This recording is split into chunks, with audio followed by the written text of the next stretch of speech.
আপনারা সবাই কেমন আছেন? আমি অনন্যা আর একটি নতুন ব্লগে আপনাদের সবাইকে স্বাগত জানাই। দিনটি ছিল গত 22শে এপ্রিল, সময় তখন সকাল 6:30।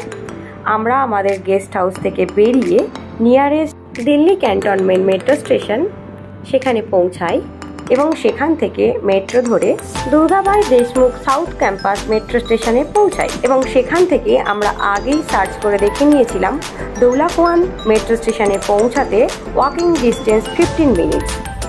সে তো দেখাচ্ছিল, কিন্তু সেই 15 মিনিটস যেন আমাদের কাছে আর শেষই হচ্ছিল না। এতটা রাস্তা, এতটা হাঁটা পথ। যাই হোক, যথারীতি আমরা পৌঁছে গেছিলাম দৌলাকুয়ান মেট্রো স্টেশনে এবং সেখান থেকে ফের আমরা মেট্রো ধরে IGI এয়ারপোর্টের উদ্দেশ্যে গিয়ে পৌঁছাই এবং সেখান থেকে আমরা এয়ারপোর্টে আসি। আমাদের এয়ারপোর্টে যে সিকিউরিটি চেকিং তা হয়ে যায়, আমরা বোর্ডিং পাস হাতে পেয়ে যাই। এখনও হাতে আমাদের 1 ঘন্টা সময় আছে। আমরা আমাদের ব্যাগটা লাগেজে জমা করে দিই। আমরা ডাইরেক্ট শ্রীনগরে গিয়ে ব্যাগটা কালেক্ট করে নেব। প্রচুর হাঁটা, যেহেতু মেয়ে অনেক সকালে উঠেছে, ও আর হাঁটতে পারছিল না।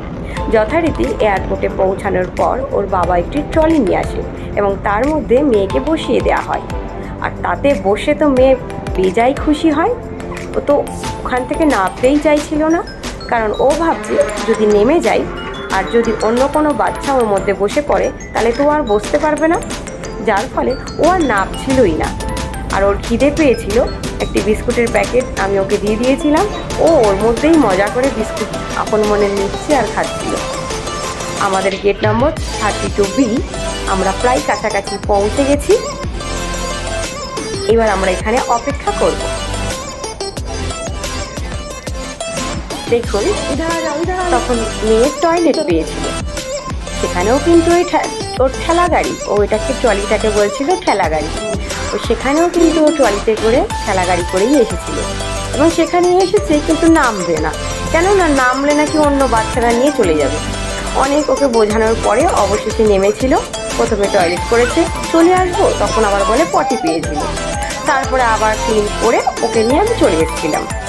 এই দেখুন, বোর্ডিং টাইম শুরু হয়ে গেছে, সবাই এক এক করে যাচ্ছে, তাই আমরাও এখন যাচ্ছি। আর এই যেতে যেতে মেয়ে এত প্লেন দেখছে, দেখে ভীষণ খুশি হচ্ছে।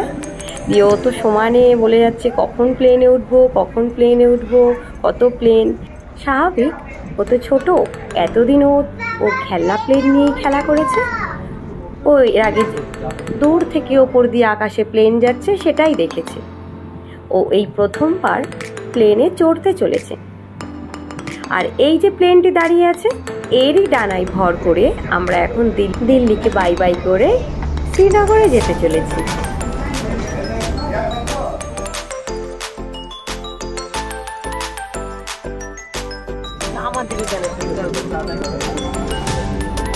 আমাদের সিটেরই ঠিক পিছনের সিটেই একটি বাচ্চা ছিল। মেয়ে তার সাথে খেলা শুরু করেছে। আসলে যেখানেই যাই বাচ্চারা ঠিক বাচ্চাদের সঙ্গেই খুঁজি। আমরা যেমন আমাদের মেন্টালিটির মতো মানুষ খুঁজি, ঠিক তেমন বাচ্চারাও বাচ্চাদের সঙ্গে খোঁজে। যথারীতি আমার মেয়ে আর পিছনের সিটের বাচ্চাটা দুজনে মিলে খেলা করছিল।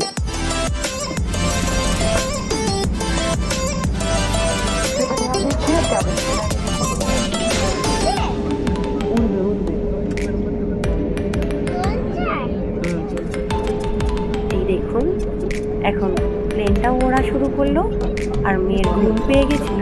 মেয়ে তখন ঘুমিয়ে পড়েছিল।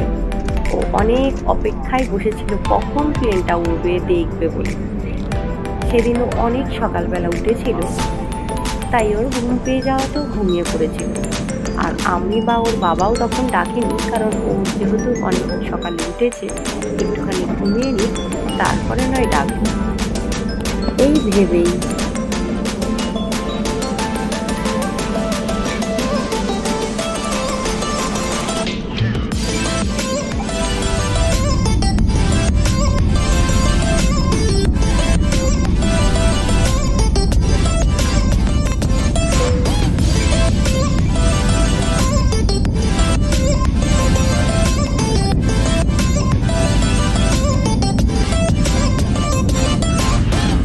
দেখুন, উড়োজাহাজটি তার নিজের ছন্দেই ছুটে চলেছে মাছ আকাশে।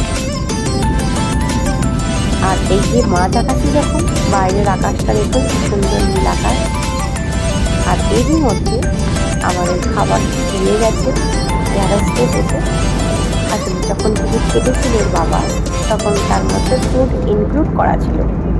এটি কিন্তু সকল প্যাসেঞ্জারদের জন্য নয়, যারাই কেবলমাত্র টিকিট কাটার সময় ফুড ইনক্লুড করবে কেবলমাত্র তাদেরই ওনারা এসে সার্ভিস দিয়ে যাবে। দেখুন কি দারুণ লাগছে দেখতে, মনে হচ্ছে ঠিক কেউ যেন ওপর থেকে সাদা তুলো ছড়িয়ে রেখে গেছে।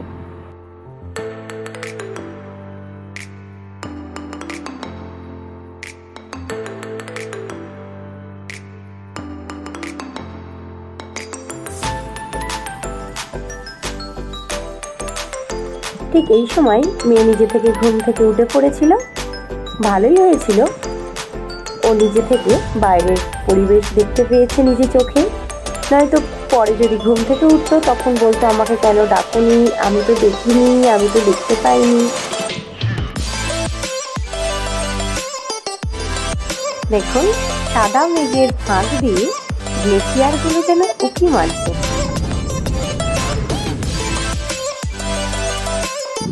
সেই মুহূর্তে আমি জানলা দিয়ে বাইরের অপূর্ব দৃশ্যগুলো আমি ক্যামেরা বন্দি করে রেখেছিলাম, যাতে করে এই ক্যামেরা বন্দি ফুটেজগুলো দেখে স্মৃতিচারণ করতে পারি।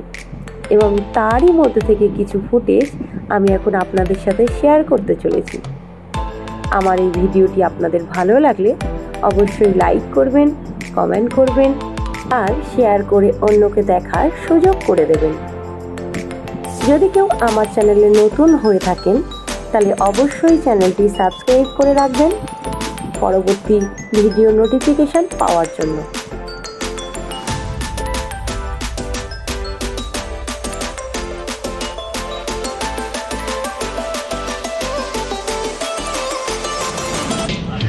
এই সিঁড়িতে ভর দিয়ে আমরা নিচে নেমে গেছিলাম। আমরা এখন চলে এসেছি আমাদের লাগেজ কালেক্ট করতে। এখানে প্রচুর ভিড়, এখন অপেক্ষা করতে হবে কখন আমাদের ব্যাগটি আসবে। আর এখন এখানেও আবার একটি ট্রলি, সেটা আবার এখানেও ট্রলি দেখে মেয়ে ভীষণ খুশি হয়েছে। আবারও এর ওপর উঠে বসেছে, খেলা করছিল। অবশেষে আমরা আমাদের লাগেজ পেয়ে গেছি। এখন ওর বাবা ওকে সমেত লাগেজ সমেত এখন আমরা এয়ারপোর্টের বাইরে বেরোচ্ছি। এখানে ছোট্ট একটি ইনফরমেশন রয়েছে, যদি কারোর প্রয়োজনে লাগে তাই আমি শেয়ার করছি। এখানে এয়ারপোর্ট থেকে বেরিয়েই প্রিপেড ট্যাক্সি কাউন্টার আপনারা পেয়ে যাবেন যদি কেউ এসে থাকেন বা আসবেন বলে ঠিক করেন, যেখান থেকে আপনারা যে কোনো জায়গায় পৌঁছে যেতে পারবেন খুব সহজেই। আমরা ওইখানে অপেক্ষা করছিলাম। ওর বাবা গিয়ে আমরা যে হোটেলে যাব ডাইরেক্ট সেই হোটেলের অবধি বিল বানিয়ে নিয়ে এসেছিল। যেহেতু আমরা টোটাল কাশ্মীর ট্যুরটাই আমরা ট্যুর অ্যান্ড ট্রাভেলসের সাথে গেছিলাম, তাই ওনারা আমাদেরকে যে হোটেলের অ্যাড্রেস বলে দিয়েছিলেন আমরা সোজা সেই হোটেলেই পৌঁছে গেছিলাম। তুমিও কি একটা ব্যাগ, তুমিও ব্যাগ ব্যাগ না তুমি? এখানে তো সব মালপত্র ব্যাগ রয়েছে, তো তুমিও ব্যাগ ব্যাগ না? না না, তুমিও একটা ক্যাপ পরা ব্যাগ। রাস্তায় নাম, এই জায়গাটার নাম কি জানো? Very good. ইনি হলেন আমাদের ড্রাইভার, যিনি চলে এসেছেন। এখন এক এক করে লাগেজ ওনার গাড়িতে নিয়ে যাচ্ছেন। আবারও মেয়ে এখান থেকে নামবে না, লাস্টে জোর করে নামানো হলো। দিয়ে আমাদের ব্যাগগুলো সব ওনার নিয়ে গেলেন এক এক করে গাড়িতে।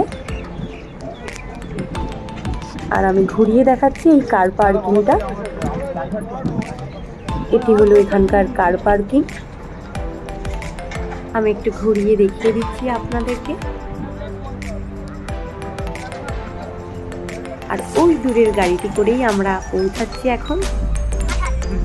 দেখুন বাইরের কি অপরূপ দৃশ্য, যা দেখতে দেখতেই আমরা পৌঁছে গেছিলাম আমাদের গন্তব্যে, অর্থাৎ অল কমফোর্ট হোটেলে। বাইরের পরিবেশ সাথে ঠান্ডা ঠান্ডা অনুভূতি।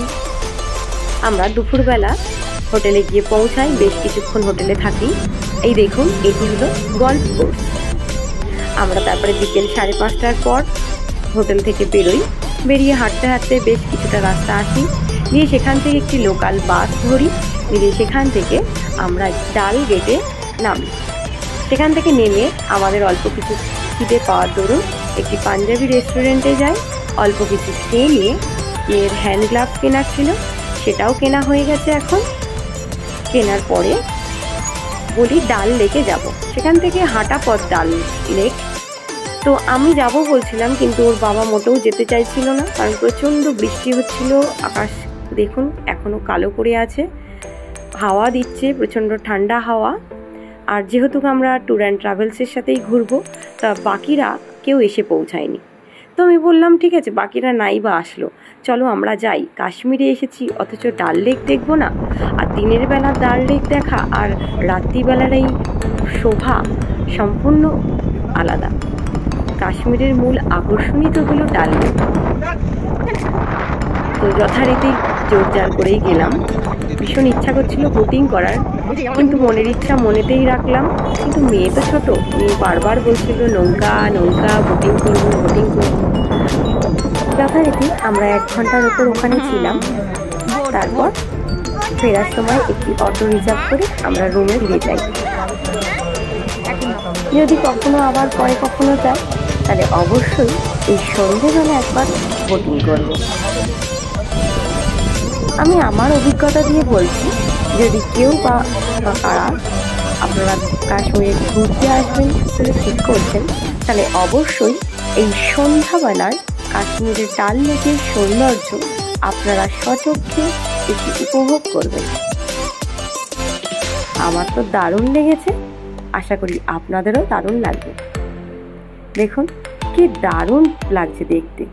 দূরে ওই পাহাড়ের মাথায় সাদা বরফের চূড়া, সমস্ত হাউসবোটগুলোতেই লাইট জ্বলছে, আর সেই লাইটের প্রতিফলন হয়েছে জলের। আর জলের ঢেউ, জলের যে স্রোত বইছে, তার মধ্যে 2-1টা বোটিং যারা করতে গেছিলেন তারা ব্যাক করছেন, এখন পাড়ে ফিরছেন। ওয়েদার খারাপ, ভীষণ খারাপ, প্রচণ্ড ঠান্ডা হাওয়া হচ্ছে, সাথে ঝিরঝির বৃষ্টি হচ্ছে, বিদ্যুৎ চমকাচ্ছে। দারুণ লাগছে, ফিরতে তো ইচ্ছা করছেই না। অবশেষে ফেরার আগে যা এখন পুরোটাই স্মৃতি হয়ে রয়েছে।